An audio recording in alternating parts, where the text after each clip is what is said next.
Brother Robert Ditmore brought these in a few years ago, actually, and I thought, what in the world is this? What does this represent? And Brother Robert went on to tell me that each one of these little BBs represent 10,000 people, 10,000.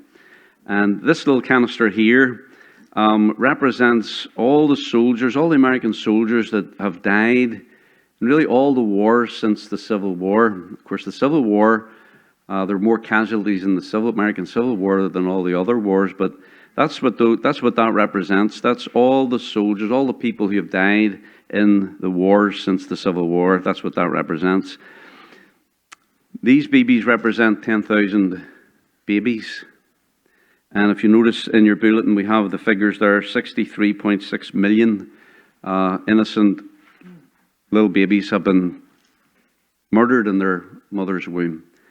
And when we think of the immensity of that, and we think of the soldiers that have died, and of course, if you've ever been or seen the graves in Normandy and where the rows of the crosses just go on and on and on, and yet the comparison is so stark. And I will tell you that God, He's interested in all of that. And we made a point in the bulletin that, Jesus said, "Take heed that you despise not one of these little ones, for I say unto you that in heaven their angels do always behold the face of my Father which is in heaven." And you would have to say that there's many angry angels this morning.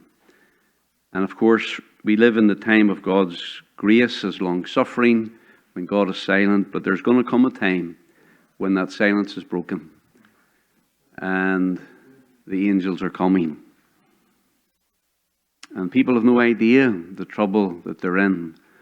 And this country has no idea the trouble that we're in. But it's not just our country. There's countries all around the world that are in the same situation. But Judgment Day is coming. The day of the Lord shall so come as a thief in the night. But I think that's a good illustration of the magnitude of what we're talking about. Precious little babies. In the course of this service, in an hour and a half, 150 babies will be aborted. And it's something we should feel very strongly about. And of course, when we are in contact with young people who are in trouble, we should do everything that we can to help them. I remember when I was growing up, I had a distant cousin that came to stay with us. I was only about 12 or 13 years old. I didn't really understand. But she got pregnant out of wedlock. And my mommy brought her home to our house. And she grew up in a family where it must have been very, very difficult for her.